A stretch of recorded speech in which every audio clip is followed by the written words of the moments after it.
सेलाकुई थाना क्षेत्र की बंजारा गली में शनिवार को मारपीट का एक सीसीटीवी वीडियो वायरल हुआ। वीडियो में साफ दिखाई दे रहा है कि रास्ता बाधित होने को लेकर दो पक्षों में विवाद हुआ और विवाद ने देखते ही देखते हिंसक रूप ले लिया। आरोप है कि हमलावर पक्ष ने पीड़ित परिवार को गेट से खींचकर लाठी डंडों से जमकर पीटा। इस हमले में कई लोग गंभीर रूप से घायल हो गए। गंभीर बात यह रही कि रविवार सुबह तक आरोपियों के खिलाफ कोई ठोस कार्रवाई नहीं हुई। पुलिस की इस चुप्पी से स्थानीय लोगों में भारी नाराजगी देखी गई। न्याय की मांग को लेकर यूकेडी और पूर्व सैनिक संगठन के लोग बड़ी संख्या में थाना सेलाकुई पहुंचे।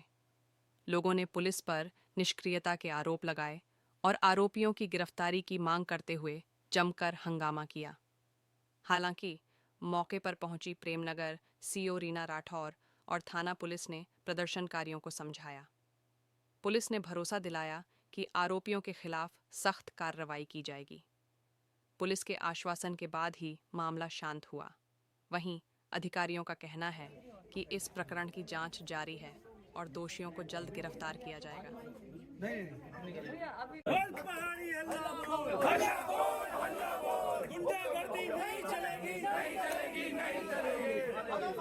पुलिस ने हमें अभी आश्वासन दिया है कि अभी थोड़ी परीक्षा चल रही है, 1 और 2 बजे के बीच आप इंतजार करो।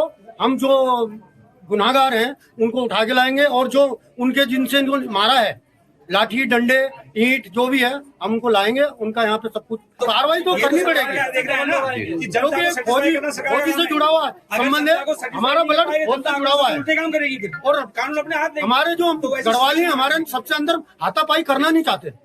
वो भी लड़के जवान थे, मार सकते थे, लेकिन इनकी माँ बाप की शिक्षा है कि हाथापाई मत करो।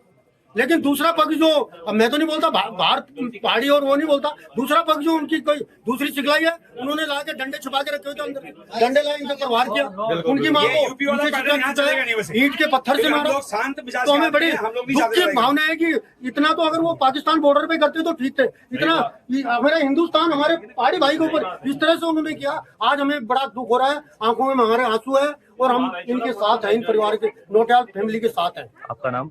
मेरा नाम अशोक नेगी, पछवादून जिला अध्यक्ष कांग्रेस। जिस तरह से सेना के परिवारों पे या सैनिकों के ऊपर बहुत सारे केसेस हो गए हैं। हम लोग सड़कों पे उतरना, सैनिकों की पहचान नहीं होती है कि सड़क में उतरे, लेकिन ये हमारी मजबूरी आज बन चुकी है कि हमें सड़क पे उतरना पड़ रहा है। अदरवाइज सैनिक राजनीति से या फिर सड़कों में धरने प्रदर्शन से दूर रहता था, लेकिन आज सरकार की जो कार्यशैली है या पुलिस की कार्यशैली है, या तो पुलिस जो है प्रशासन के प्रेशर में काम कर रही है या फिर जनता को सेटिस्फाई नहीं कर पा रही है। जिसके बाद धन बल है उसका पक्ष लिया जा रहा है, ये सीधी सी बात है। या पब्लिक डिबेट करवा लीजिए, किसी भी आप मैं बताऊं डीजी साहब को बिठा दीजिए हमारे बगल में और वो पब्लिक का जवाब दे रहे हैं, हम उनके बगल में हम बैठ के बिल्कुल सेटिस्फाई है हम उससे। उन्होंने जो बोला है कि 1 बजे तक हमें टाइम दीजिए, हम 1 बजे जो है, कुछ उनके कमिटमेंट ज्यादा है, जो आईओ है वो भी अभी बाहर है, वो रास्ते में है। तो लेकिन 4 दिन हो गए, अगर किसी का मर्डर होता तो तब भी पुलिस ये बोलती कि आईओ जो है बाहर है। तो पुलिस की कार्यशैली में सवाल उठ रहा है यहाँ पे। तो यहाँ पे ये है कि अगर पुलिस ने भी आश्वासन दिया है तो हम यूनिफॉर्म का सम्मान करते हैं, हमने भी सम्मान करते हैं यूनिफॉर्म। हमने कहा हम 2 बजे तक आपका इंतजार करते हैं, आप उनको लाइए। 2 बजे बाद अगर 360 लगानी पड़ेगी। अटेम्प्ट टू मर्डर है ये। सिर में अगर 15 टाके 10 टाके लगे हुए हैं, रोडों से मार किया गया। मेरे जैसे बुढ़ा होता है, इनके जैसे कोई बुढ़ा होता मर जाता हो, वो तो यंग बच्चा है, उसके अंदर सहन शक्ति है थोड़ा।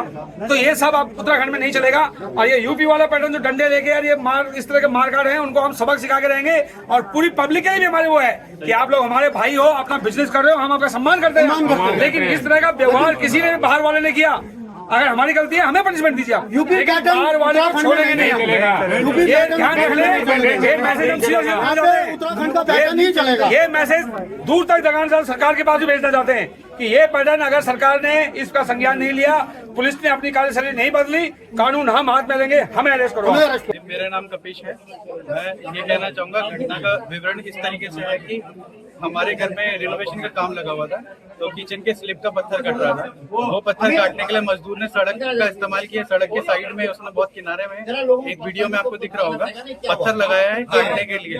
उसके विरोध में जो है सामने घर में जो हमारे रहते हैं वो आए और उन्होंने वहाँ पे झगड़ा शुरू कर दिया। उन्होंने पहले पत्थर हटाने के लिए उसको बोला गया, जबकि सड़क सबकी होती है, काम सड़क पे किया जा सकता है। और उसके बाद फिर उन्होंने मार पिटाई करी, घर के अंदर से खींच के मेरे को भी मारा और मेरी मम्मी को भी मारा, मेरी मम्मी के कपड़े फाड़ दिए आगे से। वो सब आपको वीडियो में दिख रहा होगा जो वायरल हो रही है। टायर में इन्होंने कीलें ठोकी है। कभी ये अगर मैं गाड़ी अंदर रखती हूँ तो ये सामने अपनी स्कूटी खड़ी कर देंगे ताकि गाड़ी बाहर न निकाल पाए। बाहर फील्ड में मैंने गाड़ी करी, उसकी भी रिपोर्ट है, वीडियो है, सब कुछ। इन्होंने मेरी गाड़ी तोड़ी है, गाड़ी के शीशे तोड़ दिए मेरे। कल इन्होंने मजदूर वहां पत्थर काट रहे थे तो मजदूर से बहस कर रहे थे, तो बच्चों ने कहा मम्मी कुछ हल्ला हो रहा है बाहर। मैंने कहा आप तो काम देखने नहीं जा रहे हो। मैंने कहा मेरा ठेका है, मुझे मतलब नहीं है, वो अपना आप लगाएगा है, मैं इतनी परेशान नहीं हो सकती, मेरे पास बहुत काम है। इन्होंने मजदूर से बहस करने के बाद मेरे परिवार को अंदर से खींच खींच के मेरे बच्चों को मार रहे हैं। वो सब ने वीडियो देखा है। इतना मारने के बाद भी पुलिस प्रशासन कहता है कि ये जानलेवा हमला नहीं है, जबकि ऐसी वारदात तो कई बार हुई ना। तो ये तो जानलेवा हमला था ना आपकी बार। ये तो देखो इनके पास हथियार क्या क्या है, कैसे पूरा परिवार हम पे टूट पड़ा है, कैसे उन्होंने मेरे बच्चों को अंदर से खींचा। ये क्या यही कानून बना है मेरे भारत में? नहीं मिला। अभी उन्होंने 2 बजे का टाइम दिया है, तब तक हम लोग यहीं बैठे हैं, देख रहे हैं। लेकिन 18 तारीख को मैंने रिपोर्ट की, इसका कोई भी उन्होंने कुछ भी नहीं किया। खाली सीसीटीवी के लिए नोटिस आई थी, मैं इस कंडीशन में नहीं थी, मैं खड़ी भी नहीं हो पा रही थी, तो मैंने उनसे कहा भैया बात जाना। बस उसका उन्होंने मुद्दा बना दिया कि हमको अंदर नहीं आने दिया। बस ये मेरे खिलाफ तो किया उन्होंने हर को, लेकिन मुझे कोई आश्वासन नहीं था। मेरे पास कोई राजनीतिक दबाव नहीं है, मेरे पास कोई ऐसा बड़ा नेता नहीं है जिसका मैं यहाँ पर कह सकूं कि हाँ आप भी वहाँ एक फोन कर लो। और अगर मेरी वजह से आया हो कोई फोन गलती से, मैं इंसाफ चाहती हूँ। उसके लिए मेरे अगर मैं गुनाहगार हूँ तो मुझे भी अंदर करो ना। समाज कैसे सुधरेगा, हम कैसे सुरक्षित होंगे? सिर्फ इतना चाहिए मुझे बदतमीजी नहीं चाहिए। मैं ये नहीं कह रही हूँ कि आप मुझे मेरा वो लो, मेरा नहीं, मेरी गलती अगर है, सीसीटीवी है, सब कुछ दिख रहा है। अगर मेरे बच्चे और मैं गलत है तो आप हमें भी अंदर करो, हमें भी कड़ी से कड़ी सजा तो हम भी सुधरेंगे। मैं ये चाहती हूँ, बस मैं ये नहीं चाहती कि किसी को मारो आप ये करो।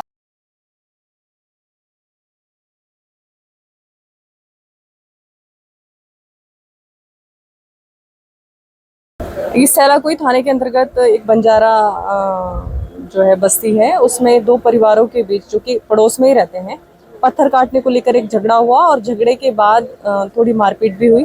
और पीड़ित पक्ष जो है हमारे सामने, उनकी तरफ से हमने केस दर्ज किया है सुसंगत धाराओं में, परंतु पीड़ित पक्ष अभी धाराओं को लेकर संतुष्ट नहीं है। तो उनको अभी संतुष्ट किया गया है कि डॉक्टर साहब के जो क्रॉस बयान होंगे, अगर उसमें कुछ और सामने आता है तो हम उस पर भी विचार करेंगे। तो इससे वो संतुष्ट हो गए। एक-एक करके आप आते रहिए, मैं बोलती रहूंगी, आइए प्लीज मोस्ट वेलकम। लॉजिकल भी तो कोई चीज होती है, आपको एक साल नहीं पड़े लेकिन